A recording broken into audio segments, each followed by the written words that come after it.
May anak akong OFW sa Qatar. Driver siya. Noong una, tuwang-tuwa ang lahat. Sabi nila, ay giginhawa na kayo.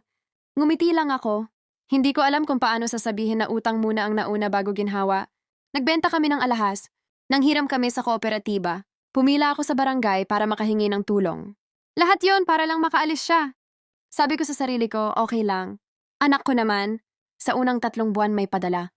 Maliit pero sapat para makabayad ng interes. Kahit pagod na pagod siya, ramdam kong may malasakit pa. Tapos unti-unti, nawala. Hindi siya nagalit. Hindi siya nagpaalam. Hindi rin siya nagpaalam na hihinto na siya. Kapag tinatanong ko kung kailan siya magpapadala, sagot niya, "Ma, may inuuna lang ako." Hindi ko na tinanong kung ano. Ngayon, ako na ang umiiwas sa mga kapitbahay. Ayokong marinig ang tanong na, "Kamusta ang anak mong nasa abroad?" May maintenance na ako. Minsan kalahati lang ng gamot ang iniinom ko para tumagal. May mga gabi na nagdadasal na lang ako na sana bukas may mag-message man lang. Hindi ko siya isinusumpa. Hindi ko rin siya sinisisi ng malakas.